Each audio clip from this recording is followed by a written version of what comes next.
I'm getting a lot of requests for information on the Lancair 4P crash that occurred on Wednesday, the 30th of July.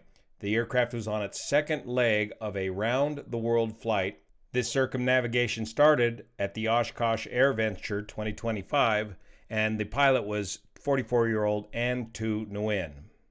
Looking at the preliminary ADSB data from ADSB Exchange, this appears to be some sort of loss of control, stall spin accident shortly after takeoff. This video is brought to you by viewers like you that support this channel here on Patreon. Thank you for your support. Starting first with the Aviation Safety Network, the accident occurred at 10:45 local time on Wednesday, the 30th of July. Lancair 4P, a lot more of information on the aircraft here to follow. November 49 Bravo X-ray, one fatality, only one occupant on board. This was to be a short hop from Greenwood, Indiana to Pennsylvania. A Lancair 4P crashed shortly after takeoff from runway 19 at Greenwood, Indy, South Greenwood Airport, Indiana. ADSB data indicate the aircraft turned left after takeoff until it suddenly entered a high-speed descent while in the left-hand turn. Now looking at this picture on the Aviation Safety Network report, we can see the engine mostly intact here, so investigators should be able to tear into that engine pretty quick and determine if there was an engine failure on takeoff. They'll also be looking at the condition of these prop blades to make a determination as to whether the engine was under power at the time of the accident. At first I thought, was this another case of a door open in flight scenario, as the 4P does have a clamshell style door hinged at the top, but here in the accident photo we see the door still in place. But missing is the baggage door. Was the baggage door opened by firefighters after the crash, or was the baggage door left unlocked prior to departure, and did that cause a big enough distraction to the pilot to cause this accident? Where is the baggage door? Is it located right here in the wreckage, or is it separate from the wreckage? And was there any impact onto the tail of the aircraft if the baggage door separated from the aircraft?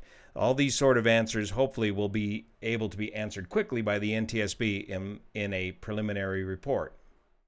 The pilot N 49BX was the founder of this nonprofit organization, Asian Women in Aerospace, and her round-the-world flight was to be a fundraiser for this organization. Anne had a large Instagram following and posted this video just prior to the flight that crashed. Flight around the world a few days ago from Oshkosh to Indiana. This is more than just a flight, okay? It's a mission to inspire the next generation of Asian female pilots, aerospace engineers, and STEM professionals. So today I'm gonna fly from Indiana to Pennsylvania, and I'm super excited on this second leg of my journey. And I wanna thank SiriusXM for supporting this dream. Your belief in this mission fuels every single mile that I fly.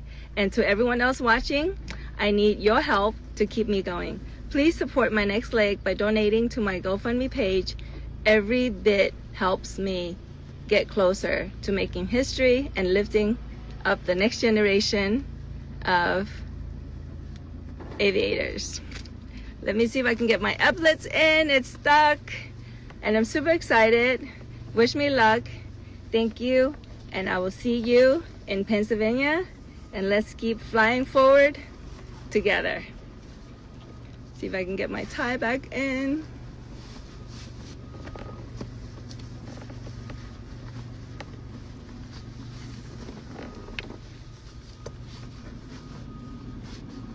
Thank you.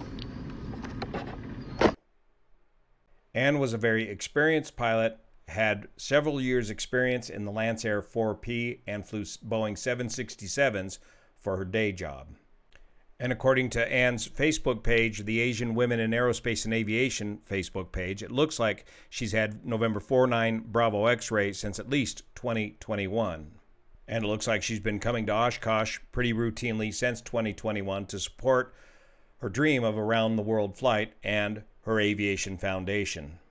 In these undated photos from aircraft.com, we can see when the aircraft was last sold. It looks like this aircraft was built in 2005. Generally, the Lancair 4Ps are registered as experimental home-built aircraft. At the time that this listing was made, it was showing only 165 hours total time on the airframe. The aircraft is powered by the TSIO 550 Continental engine. This is the twin Garrett turbocharged engine. This is a very high performance aircraft. With retractable gear and a laminar flow wing, this aircraft is capable of cruise speeds well over 200 knots, approaching nearly 300 knots cruise speed. And pressurized means that you can get it up to altitude upwards of 24,000 feet and get those kind of true air speeds. The aircraft is high enough performance to require these wing spoilers to help you slow the aircraft down and get it down from the higher altitudes. It was very well equipped with the latest in Garmin avionics. Here's the pressurization controller shown here in the middle. There's a true airspeed of 292 knots. Very high performance. This is I believe this is the world's fastest 4-seat piston-powered aircraft available today. Being such a high-performance aircraft with the laminar flow wing, it does have a rather unforgiving stall characteristics. And here's an interview with Doug Johnson, the owner of this aircraft, explaining the stall characteristics of his Lancair 4P. Do you see in this airplane? Well, it's the speed you get is mostly from altitude. It's a very slick aircraft. Lance Niebauer, who designed it, tried to get rid of as many rivets and obstructions to airflow as you can imagine. It's got laminar flow wings back to about 70% of chord. You can see the speed brakes back here are still fully effective way back here. And when you deploy those, it either gives you a 30-knot slow up in speed or a 1,500 foot a minute sink rate. The flaps are fully slotted Fowler flaps, so even though it goes fast, it also has good low speed characteristics. The stall speed is about 63 knots. So I fly the pattern at 100 and come across the fence at about 90. That stall speed of 63 is with the flaps down. Clean, it's closer to 75 knots.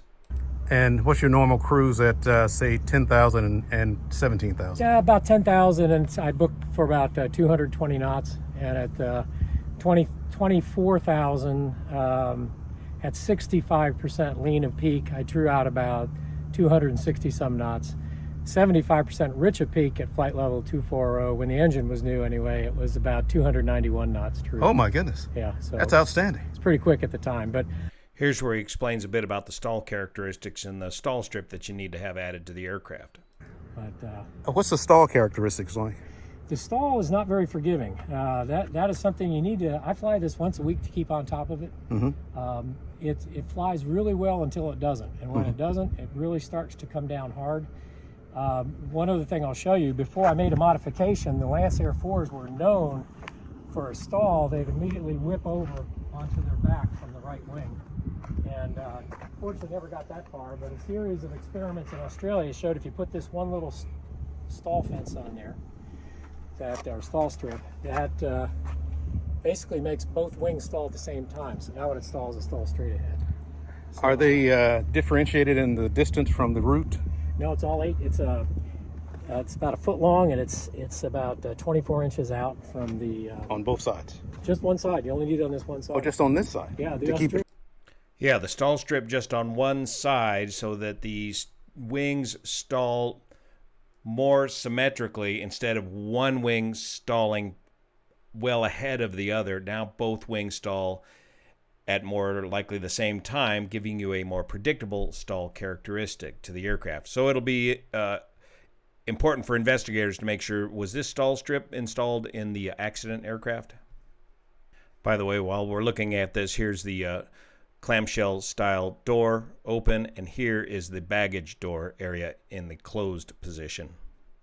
If we take the ADSB data and download the KML data into Google Earth, we get something that looks like this. A pattern where the aircraft is steadily turning to the left, and if we look at a more oblique view, it looks rather unstable in pitch control as well.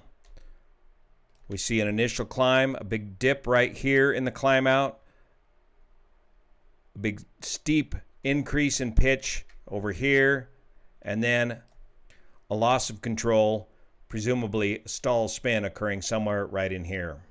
And it looks like the aircraft broke to the right in the stall spin.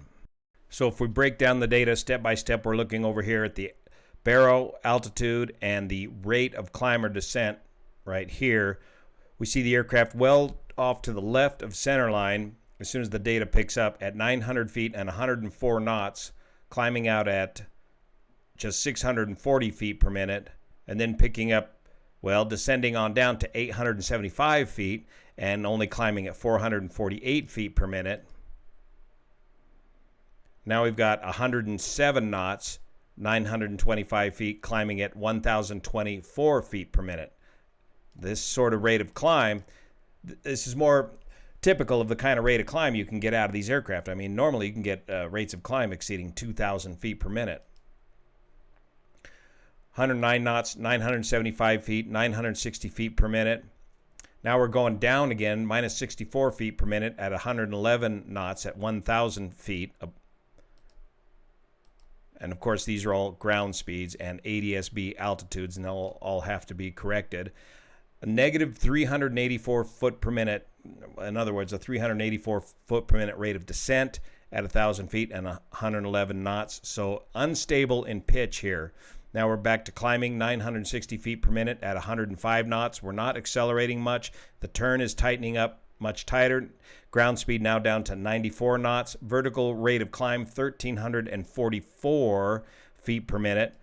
93 knots, 1,088 feet per minute. 91 knots, 1,792 feet per minute rate of climb.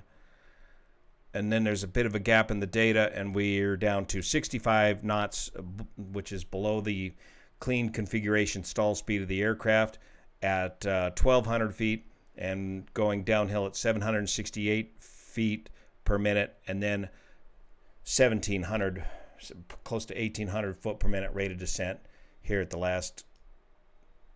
The last data point here shows only 34 knots of ground speed and going down at 2,816 feet per minute.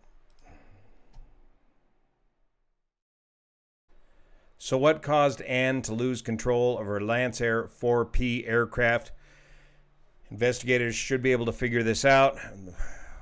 Was there a distraction with the cameras while filming, or was there any filming going on at the time of the accident? Was there any sort of issue with this baggage door? Was this baggage door left unlocked with a distraction of the filming before takeoff?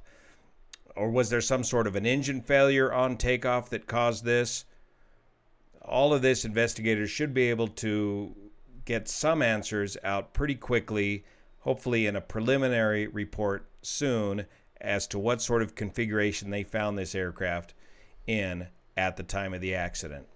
Thank you so much for your support of this channel, especially the folks over on Patreon that make this content possible. See you here.